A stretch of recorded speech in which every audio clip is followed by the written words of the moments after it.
प्रस्तावित जनसुरक्षा विधेयक विरोधी कार्रवाई समिति के नेतृत्व में आज अमरावती जिलाधिकारी कार्यालय के सामने विरोध प्रदर्शन किया गया। सैकड़ों की संख्या में जमा भीड़ ने इस विधेयक को लोकतंत्र विरोधी बताते हुए भाजपा सरकार के खिलाफ नारेबाजी की। इस विरोध प्रदर्शन में कांग्रेस, एनसीपी, शरद पवार गुट, ठाकरे गुट, आम आदमी पार्टी समेत कई किसान व श्रमिक संगठनों ने भाग लिया। प्रदर्शनकारियों का कहना है कि यह विधेयक केवल नाम के लिए नक्सलवाद से लड़ने के नाम पर लाया गया है, लेकिन असल में इसका इस्तेमाल आम जनता और सामाजिक कार्यकर्ताओं की आवाज दबाने के लिए किया जाएगा।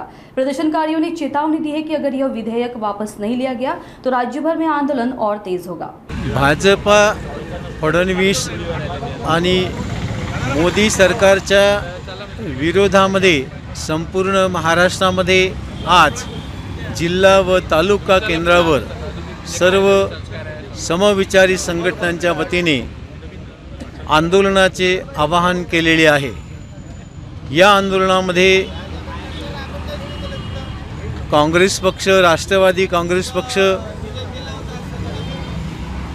शिवसेना, उभाटा, भारतीय कम्युनिस्ट पक्ष, मार्क्सवादी कम्युनिस्ट पक्ष, संयुक्त कामगार संघटना, कृती समिती, आयटक, सीटू, आझाद समाज पार्टी, स्वाभिमानी शेतकरी संघटना आदी संघटनांचं सर्व स्वातंत्र्यप्रेमी संघटना यामध्ये सहभागी आहेत।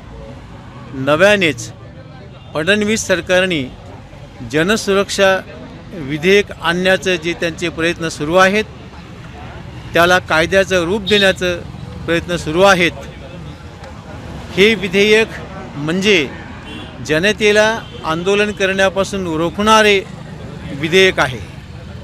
लोकशाहीमध्ये आपल्या प्रश्नांकरता, आपल्या मागण्यांकरता, आपली भूमिका मांडण्याकरता जो एक आंदोलनाचा हक्क, अधिकार, मूलभूत स्वातंत्र्याच्या अधिकारांतर्गत भारतीय संविधानामध्ये दिलेला आहे, तो अधिकार नाकारणे आणि जर कोणी आंदोलन केलं तर त्याला कुठल्याही चौकशीविना तुरुंगामध्ये डांबण्याचं प्रावधान, लाखो रुपयाचा दंड वसूल करण्याचं प्रावधान या कायद्यामध्ये आहे। सरकारला हा कायदा आणण्याची गरज नेमकी का वाटली?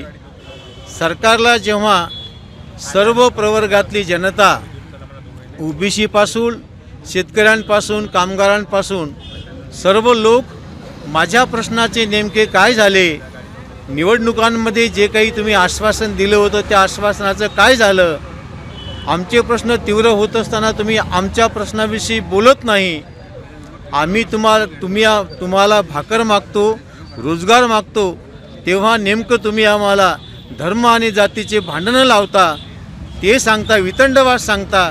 आणि म्हणून राज्यकर्त्यांकडं जेव्हा ह्या सगळ्या प्रश्नांची उत्तर नसतात, राज्यकर्ते जेव्हा बोलता येत नाही, भूमिका मांडता येत नाही, त्यांच्याजवळ मांडण्यासारखं काहीच नसते। आणि म्हणून शेवटी आंदोलनकर्त्यांनी आंदोलन करूच नये अशा पद्धतीचा कायदा हा त्यांचा मानसिक दिवाळखोरी आहे, राजकीय दिवाळखोरी आहे आणि संविधानामध्ये खंजीर खुपसण्याचा त्यांचा कार्यक्रम आहे। त्याचा आम्ही सर्व लोक आंदोलनकर्ते या ठिकाणी निषेध करतो आणि जनसुरक्षा विधेयक मागे घेण्याची